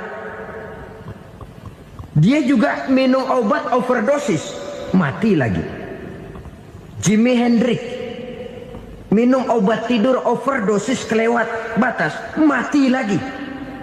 Lalu yang menghanyutkan diri di danau, Janis Joplin dan Brian Jones, ini orang-orang populer, orang-orang terkemuka yang mengakhiri hidup secara tragis, bukan karena tidak terkenal, mungkin karena sudah saking terkenalnya. Contoh paling belakangan, Bruce Lee. Wah, ini tukang-tukang keprok tentu kenal siapa dia. Sampai sekarang pun tabir kematiannya masih merupakan misteri. Dan yang masih hidup juga menunjukkan gejala yang aneh. Michael Jackson, rumahnya di Beverly Hills itu dijaga sedemikian rupa, dan dia selalu curiga kepada setiap makanan harus steril, bersih dari segala macam kimia. Kemana dia pergi, itu tukang-tukang keprok sudah selalu menjaga dan mengawal, dan dia seakan takut menunjukkan mukanya yang asli. Hingga kalau tampil ke tengah di luar show, dia kadang memakai pakaian yang tidak menunjukkan dia yang sebenarnya, takut dikenali orang. Ternyata popularitas sering jadi momok yang meracuni kehidupan manusia.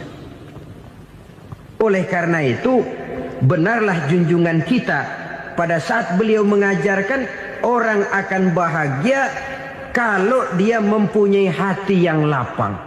Nah, sekarang masalahnya untuk mendapatkan hati yang lapang, caranya bagaimana? Kita kembali kepada konsep Quran. Allah mengajarkan, ala inna bidzikrillahi tatmainnul qulub. Ketahuilah bahwa dengan banyak mengingat Allah, hati akan tenang, jiwa akan lapang. Dengan kata lain, dekat dengan agama, merasakan kehadiran Allah dekat dalam hidup, itu muara pertama untuk mencapai hati yang lapang. Ala inna bizikrillahi tatmainnul qulub. Jangan macam orang sekarang ingin mendapatkan ketenangan lalu tapak di puncak gunung, di gua-gua, di tempat sepi. Iyalah kalau nggak ada ular. Kalau tergigit ular berbisa, ketenangan belum, mati jelas itu. Islam positif untuk mendapatkan ketenangan. Ala inna bizikrillahi tatmainnul qulubi. Bahwa ketahuilah bahwa dengan banyak mengingat Allah, hati akan tenang, jiwa akan lapang, nuansa pikiran akan luas. Karena yang namanya bahagia ada dimanapun manusia berada. Di kampung ada bahagia, di kota ada bahagia, di ngarai, di lembah, di gunung, di hutan, di lautan, di angkasa luar, dimanapun bahagia itu ada kalau kita bermodalkan hati yang lapang ini. Dan hati akan lapang kalau kita dekat dengan agama. Dekat dengan harta buat sementara hati mungkin tenang, tapi ketenangan yang relatif dan temporer. Apalagi orang tiap kali tambah harta, tiap kali tambah rencana. Itu wajar. Mungkin sebelumnya saudara berpikir, kalau punya duit 5.000 enak nih. Begitu punya duit 5.000, aduh sayang kalau 10.000 aja. Tiap kali tambah harta, tiap kali lain rencana. Makin banyak rencana, makin menjauhkan kita dari yang namanya ketenangan. Padahal ketenangan merupakan unsur utama untuk mencapai bahagia. Dan ketenangan itu bermuara dalam hati manusia. Tengoklah kehidupan ini. Orang yang banyak harta dengan orang miskin, berbedakah rasa sakit yang mereka tanggungkan? Rasanya tidak. Walaupun si kaya tidur di kasur empuk berselimutkan sutra mahal, sementara si miskin meringkuk di balai bambu yang keras dan kasar. Apabila maut datang, dia juga tidak pernah pilih bulu. Maut datang menjemput si kaya di singgasana keemasannya, dikelilingi oleh para pengasuh, dayang dan inang serta para pengawal. Dan maut pun datang menjemput si miskin papa, sehingga ia tergelepar di tepian jalan. Kedua-duanya bernama mati. Kalau nyata bahwa sakit yang ditanggung si kaya tidak beda dengan sakit yang ditanggung si miskin, bukan harta semata yang membuat orang bahagia. Hati yang tenang, jiwa yang lapang penuh kedamaian karena banyak berzikir dan mengingat Allah, itu merupakan modal utama untuk mencapai sesuatu yang bernama bahagia.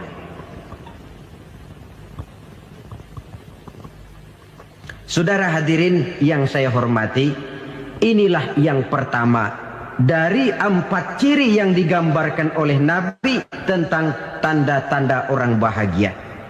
Dan harus berangkat dari yang pertama ini, hati yang lapang. Ini yang harus kita miliki lebih dahulu. Baru nanti akan menyusul kepada poin yang ketiga, kedua, dan selanjutnya. Sebab kalau hati sudah terisi dengan jiwa yang lapang, seluruh persoalan insya Allah akan bisa kita atasi dengan sebagaimana mestinya. Yang kedua sekarang, tanda orang bahagia menurut baginda Nabi, markabun syariah. Orang bahagia itu, kata beliau, punya kendaraan biar cepat asal lancar. Artinya kemana dia mau pergi mudah. Apa maksud hadis ini? Kalau kita kaji lebih dalam, kendaraan itu kan alat transportasi. Transportasi tidak lain adalah usaha memudahkan komunikasi. Pindah dari situ kepada teori bahwa manusia adalah zon political, makhluk bermasyarakat yang tidak bisa memenuhi kebutuhan hidupnya secara sendirian. Kita memerlukan keberadaan orang lain dalam kehidupan ini. Untuk memakai baju saja kita sudah perlukan petani yang tanam kapas, pabrik yang memintal kapas jadi benang, pabrik yang menenun benang jadi kain, sampai kepada mesin jahit, sampai kepada tukang jahit. Itu cuma untuk memakai pakaian saja. Tidak seorang pun di antara kita yang sanggup memenuhi kebutuhan hidupnya secara sendiri. Kita perlu orang lain. Maka kebebasan dalam arti mutlak, kebebasan tanpa batas, itu tidak mungkin ada dalam kehidupan. Karena kita mengadakan yang disebut interaksi sosial. Setiap kegiatan kita tentu melibatkan orang lain. Menurut kita barangkali kita bebas jalan di jalan raya semaunya, tapi orang lain berkendaraan pun merasa bahwa ini ada juga jalan haknya. Dan begitu selanjutnya. Oleh karena itu, maksud dari kendaraan yang cepat ini adalah khulatuhu ma'as solihin. Lingkungan pergaulannya terdiri dari orang-orang soleh. Pergaulannya luas. Kemana dia pergi ada temannya. Kesulitannya ada tempat dia cerita. Dan kesulitan kalau sudah diceritakan kepada orang lain, taruh kata orang itu tidak bisa menolong, namun menceritakannya kepada orang yang kita percayai, kan paling kurang sudah mengurangi beban jiwa, mengurangi tanggungan batin, merasa masih ada tempat kita cerita. Maka lebih baik orang awam yang mau bergaul ketimbang orang setengah alim tapi ngunci pintu. Sebab nantinya akan timbul sikap picik, cupik pandangan, dan tidak luas menghadapi kenyataan dalam kehidupan ini. Namun yang harus kita garis bawahi, pergaulan memang mesti luas. Namun jangan sekali-kali lupa bahwa pergaulan sangat besar pengaruhnya dalam ikut membentuk kepribadian manusia. Sehari-hari bisa kita bilang, kalau kita dekat sama tukang minyak wangi, sekalipun nggak dibagi minyaknya, baunya tentu dapat. Betul? Tapi dekat sama tukang elas, walaupun nggak kena apinya, asapnya mesti kena. Kalau Syauqi mengatakan lebih jelas lagi, man asyaral asrafa asa musyarrafan wa muasyiral anzali ghairu musyarrafin. Awalam taral jildal hakira muqabbalan bisagri lamma sara jildal mushaf. Siapa yang bergaul dengan orang mulia, dia bakal ikut menjadi mulia. Tapi siapa yang berteman dengan orang hina, dia tidak bakal ikut menjadi mulia. Tidakkah kau lihat, kata Syauqi, kulit kambing yang hina pun dicium orang ketika menjadi kantong Quran. Kulit kambing hina, kalau dia sendirian gak ada yang mau cium. Tapi begitu dia bergaul dengan Quran, menjadi kantong Quran, dipakein minyak wangi, ditaruh di tempat yang tinggi, mau diambil dicium dulu, dibawa dengan penuh hormat dan hati-hati. Kulit kambing yang hina lantaran berteman dengan Quran, numpang mujur. Tapi coba lihat kalau kulit kambing berteman dengan kayu, jadi beduk, habis. Zohor dikemplang, asar dipukul. Itu pun sedikit saja, cuma salah milih teman. Yang temannya Quran dihormati orang, yang temannya kayu lantaran jadi beduk, gelap-gelap subuh orang udah kemplangin.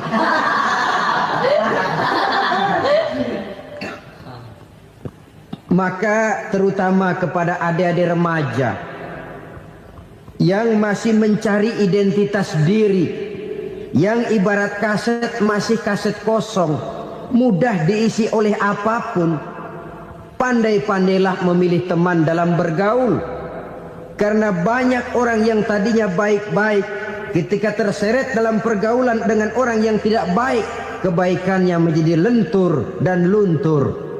Tapi berapa banyak bajingan-bajingan tengik, orang-orang yang berlumur noda dan dosa, tiap hari melakukan maksiat, namun bergaul dengan orang yang baik-baik.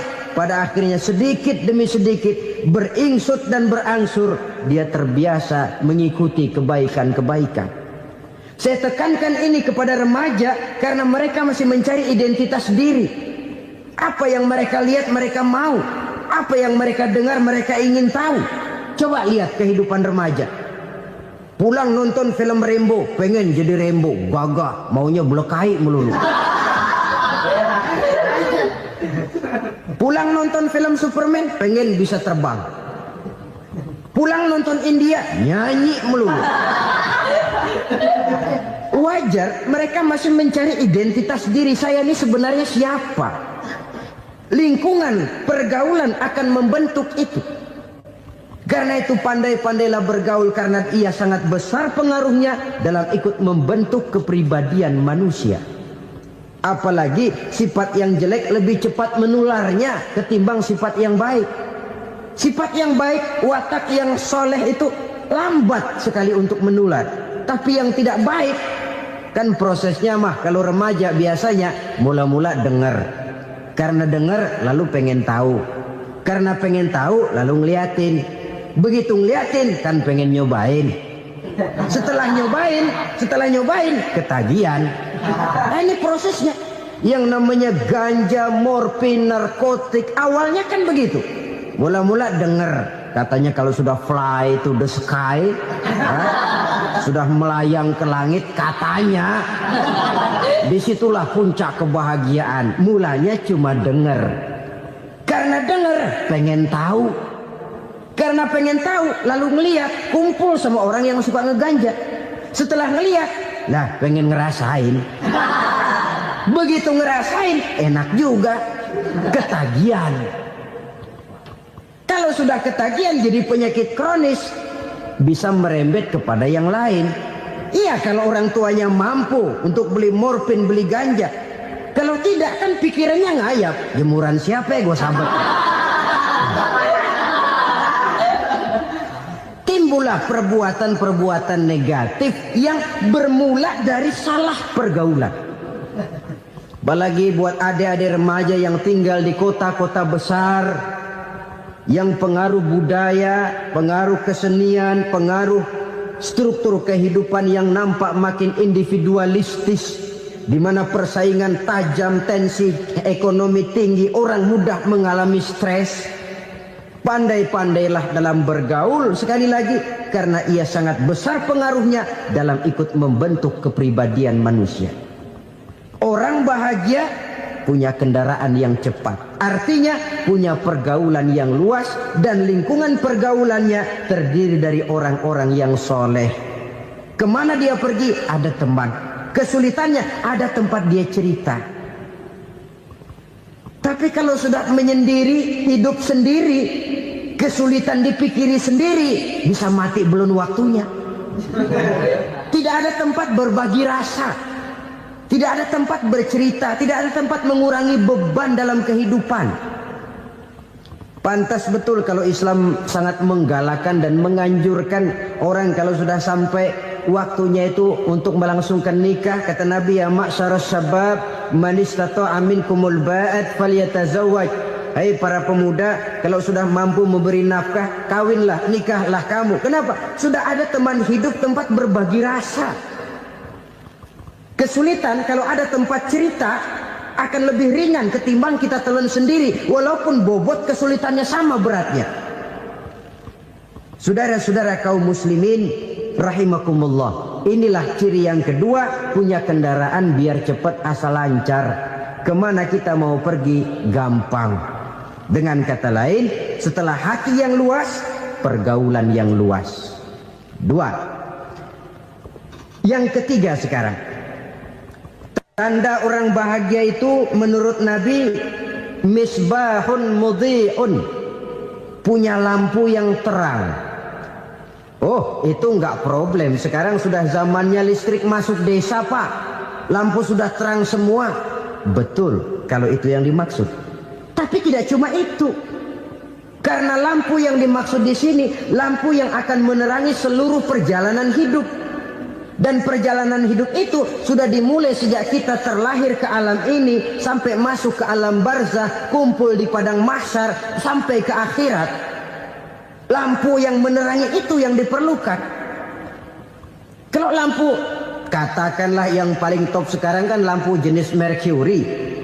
Taruhlah itu di rumah kita, dia cuma menerangi rumah kita. Menerangi hati pun tidak sanggup. Bila kita masuk ke alam barzah, alam kubur, sanggupkah si Mercury yang begitu terang menerangi alam barzah kita? Tidak sanggup lagi. Sanggupkah lampu yang ratusan watt, bahkan puluhan ribu watt menerangi kehidupan di padang mahsyar? Tidak akan sanggup lagi. Kalau demikian, yang dimaksud lampu yang terang di sini apa? Tidak lain amal soleh, kebajikan yang kita lakukan dalam hidup. Itu yang akan jadi lampu penerang. Di dunia nama kita akan terang. Jasad kita boleh hancur terkubur tanah, tapi nama kita akan dikenang orang. Begitulah kalau orang meninggalkan kebajikan dalam hidup seperti sekarang. Ribuan orang tiap saat berziarah ke kubur Imam Syafi'i, ke kubur Imam Malik, ke kubur Imam Ghazali, ke kubur orang yang baik-baik, orang yang soleh-soleh. Kebajikannya yang ditinggalkan, yang mengukir namanya dengan tinta emas. Sehingga saudara sudah terbaring di alam kubur, orang lewat, Allah, ini kuburannya Fulan bin Fulan, dulu ini kebaikannya Masya Allah, saya ikut merasakan. Mari kita mampir sebentar, kita Fatihah. Mohon disampaikan Allah pahalanya kepada almarhum. Al-Fatihah. Itu kalau orang baik-baik. Lalu saudara tanya, Pak, orang mati dikirimin Fatihah apa nyampe pahalanya? Saya jawab, kalau saudara nggak percaya, mati dulu dah. Nanti saya Fatihain, tungguin di sana. Umpama nggak sampai, balik lagi kemari. Sekarang ini kan maunya otak-otakan saja. Kalau nggak masuk otak, nggak percaya. Padahal alam gaib itu nggak bisa diotak-otakin. Sama saja dengan saudara pernah dengar cerita kapal tanpa emas tenggelam kan? Pernah nggak? Di mana? Ya, di laut Masalembo.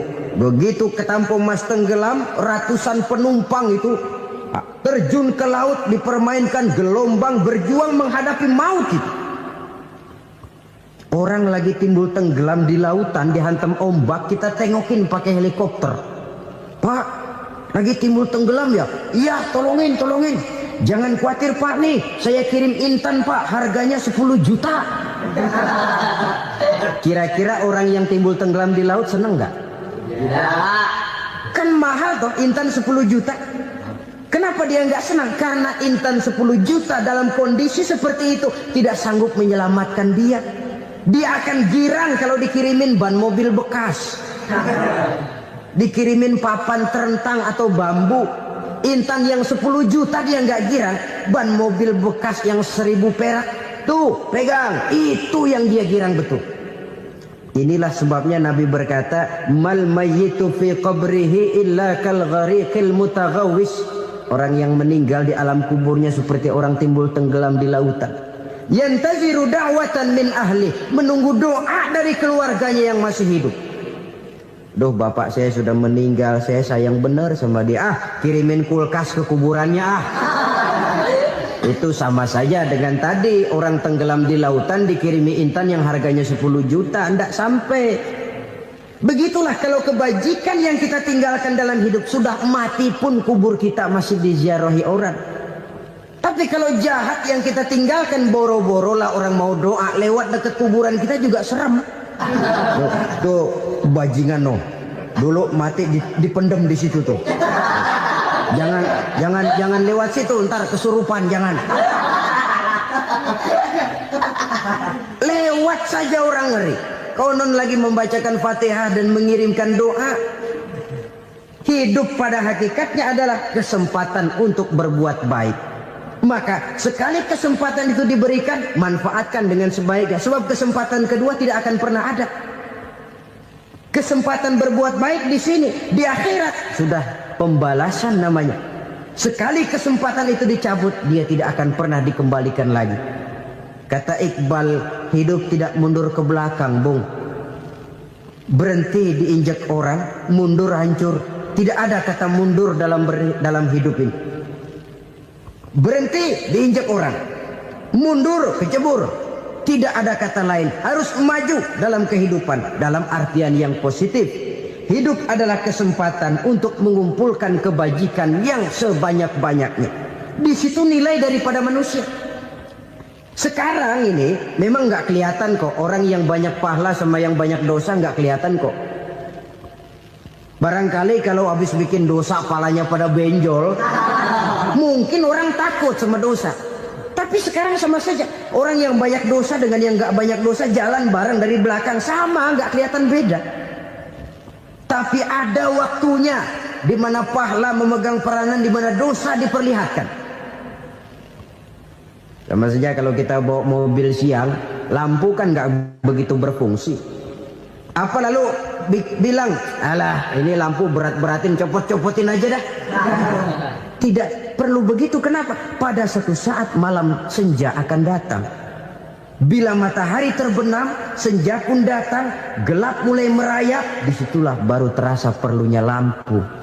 Pahala begitu. Sekarang orang yang nggak ada pahalanya nggak kelihatan dalam kehidupan. Tapi pada suatu saat senja kehidupan akan datang. Ajal merenggut nyawa, malam merayap, dan hidup mulai diliputi kegelapan di alam barzah. Dikala itu kalau nggak punya lampu, alangkah malangnya kita. Sebab amal yang baik, kata Nabi, di alam barzah itu akan diciptakan menjadi perempuan yang cantik menemani kita. Amal yang jahat akan menjadi orang yang paling jelek nemenin kita. Sudah di tempat gelap yang nemenin jelek.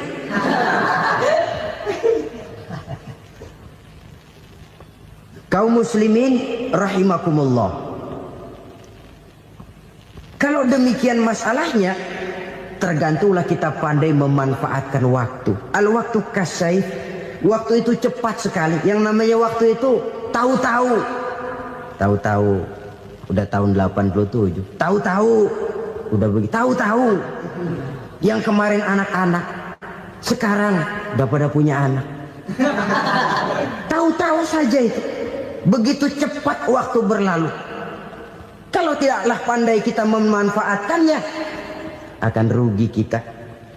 Nabi bersabda, man kana yaumuhu khairun min amsihi fahuwa rabih. Barang siapa yang hari ini lebih baik daripada hari kemarin, itu orang untung. Hari ini lebih baik daripada kemarin. Bulan ini lebih baik dari bulan kemarin. Tahun ini lebih baik dari tahun kemarin. Itu orang yang beruntung. Tahun kemarin sembahyangnya maghrib doang, sekarang udah tambah isya. Tahun kemarin cuman Idul Fitri aja ngancem bener, sekarang udah tambah Jumat, lalu tambah lagi maghrib, tambah lagi isya, dan selanjutnya. Hari ini lebih baik daripada kemarin, itu orang yang beruntung. Wa man kana yaumuhu mithlu amsihi fahuwa khasir. Lalu barang siapa yang hari ini sama saja dengan hari kemarin, itu orang rugi. Hari ini sama dengan kemarin, rugi itu. Bulan ini begitu, bulan kemarin begitu, tahun ini begitu, tahun lalu juga begitu. Rugi itu orang. Rugi apa? Rugi umur. Umur tambah, amalan gak pernah tambah. Dan saya pikir lebih merupakan azab ketimbang nikmat kalau orang dikasih panjang umur cuma untuk numpuk dosa. Mending mana? Panjang umur banyak dosa sama pendek umur dikit dosa. Mending mana? Mending mana? Ya, paling mending tentu panjang umur banyak pahala. Tapi kalau tidak, sekali lagi, lebih merupakan azab ketimbang nikmat kalau orang diberikan panjang umur tapi cuma untuk sekedar menumpuk dosa. Kehilangan kesadaran bahwa dunia bukan terminal akhir dari satu perjalanan. Dia cuma halte di mana kita berhenti sebentar untuk menuju kepada terminal yang hakiki. Saudara-saudara kaum muslimin rahimakumullah.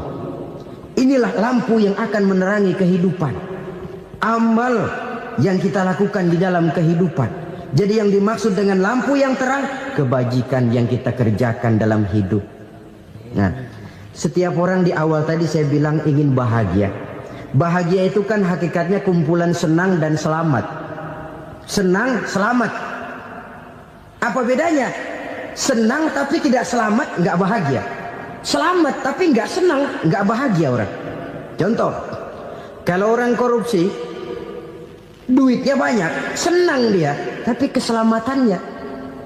Ada tentara baris di samping rumahnya udah bingung, padahal tentara latihan. Tentara cuma latihan dia bingung. Senang, tapi karena keselamatannya tidak terjamin, dia tidak bahagia. Sebaliknya pegawai negeri jujur benar cuma segaji-gajinya, selamat nggak korupsi, tapi melarat, ya nggak bahagia juga, kurang senang. Kesenangan dan keselamatan untuk dunia saja, ya sekali lagi, kalau cuma sekedar untuk dunia saja, bisa dibeli pakai uang. Bisa dibeli pakai uang.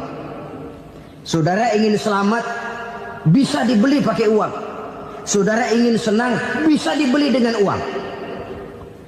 Tapi setelah mati, masuk ke alam barzah, habis kekuasaan uang. Nggak bisa lagi beli keselamatan pakai uang. Tidak mungkin lagi membeli kesenangan dengan uang. Di situ pahala yang megang peranan.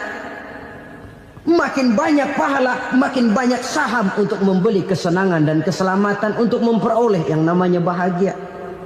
Dan jangan lupa loh, di alam barzah kita nggak sebentar, menunggu datangnya kiamat. Loh iya, kalau kita begitu dikuburin terus kiamat datang, untung. Tapi kalau masih harus 1000, 2000, puluhan ribu tahun yang akan datang, dalam satu penantian yang begitu lama, tanpa saham untuk memperoleh kebahagiaan, satu kemalangan yang tidak ada pernah putus-putusnya. Janganlah tergelincir oleh kebahagiaan sebentar yang menipu dengan mengorbankan kebahagiaan hakiki yang berjangka panjang. Apa artinya senyum sejenak kalau harus ditebus dengan tangis seumur hidup? Biarlah kita minum jamu, pahit memang, getir memang, tapi kan besok badan sehat. Daripada sekarang minum sirup, manis memang, enak memang, tapi bibir pada jontor besok. Sirawan, batuk, nggak karu-karuan. Banyak orang tertipu oleh kesenangan yang sebentar. Padahal laisa kullu ma yalma'u zahaban. Belum tentu semua yang berkilat itu emas. Belum tentu semua yang gemerlap itu intan. Karena itu, marilah manfaatkan kesempatan yang diberikan Allah ini untuk mengumpulkan kebajikan yang sebanyak-banyaknya. Yang terakhir sekarang, yang keempat, tanda orang bahagia kata Nabi. Zaujatun salihah. Orang bahagia itu tanda yang keempat kata Nabi, punya istri biar cakep asal taat. Udah surga itu gitu. Cakep taat. Istri kayak gitu, kalau belum mati jangan dikuburin dulu itu. sudah cakep taat lagi. Tapi kadang-kadang enggak, udah jelek ngadat melulu. Apa yang mau dipilih? Sebab itu Quran mengatakan istri pakaian untuk suami, suami pakaian untuk istri. Kenapa suami istri diibaratkan pakaian? Alangkah tingginya gaya bahasa Quran ini. Suami istri teman hidup, hidup perjalanan panjang. Sejak kita dalam rahim sudah ada hidup kan di sini. Sampai ke alam dunia, masuk ke alam barzah, kumpul di padang mahsyar, sampai menuju akhirat, itu perjalanan hidup. Carilah istri atau suami teman hidup yang membawa manfaat tidak hanya kehidupan di dunia ini, sampai di alam barzakh, sampai di padang mahsyar. Suaminya mungkin meninggal lebih dulu atau istrinya mungkin meninggal lebih dulu. Tapi suami atau istri yang masih hidup berbuat kebajikan. Suami saya meninggal, ada hartanya, saya sedekahkan, niat pahala untuk almarhum suami saya. Ini teman hidup. Tidak dibatasi dan tidak bisa dipisahkan oleh maut sekalipun. Zohirnya mungkin pisah, badannya mungkin pisah, tapi hatinya, jiwanya, kebersamaannya dalam menghadapi kehidupan. Karena itu, saudara-saudara, bahasa Quran indah. Suami istri diibaratkan seperti pakaian. Apa fungsi pakaian? Pertama, pakaian jadi kebanggaan. Artinya suami harus menjadi kebanggaan istri, istri harus jadi kebanggaan suami. Yang kedua, pakaian itu kan fungsinya menutup aurat. Artinya sesama suami istri harus saling menjaga kekurangan masing-masing. Jangan malah sesama suami istri saling membongkar rahasia dan aibnya sendiri-sendiri. Istrinya diceritain jeleknya di mana-mana, atau suaminya dibongkar rahasianya di pasar umum. Itu sudah tidak lagi berfungsi sebagai pakaian. Kenapa semua ini diperlukan? Karena kita menyadari bangsa yang baik terdiri dari masyarakat yang baik. Masyarakat yang baik merupakan susunan dari warga yang baik.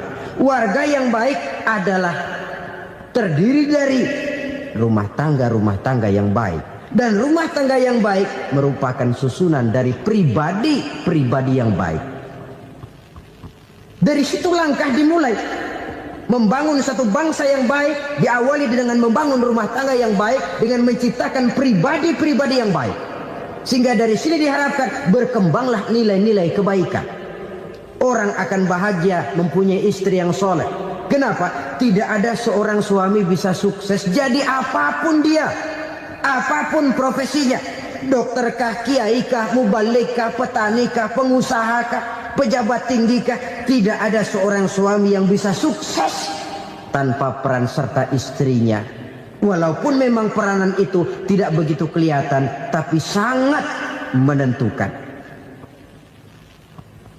Karena itu, saudara hadirin yang saya hormati, Islam sangat menghargai kaum wanita, memberikan kedudukan yang tinggi sepanjang tidak mematikan kodrat kewanitaannya. Nah, kalau sudah kesuksesan ini diawali dari rumah tangga, karier di masyarakat mudah untuk dikejar. Tapi keberantakan di rumah tangga merupakan kegagalan pertama di tempat lain. Nah, inilah saja yang dapat Al-Fakir sampaikan pada pertemuan kali ini.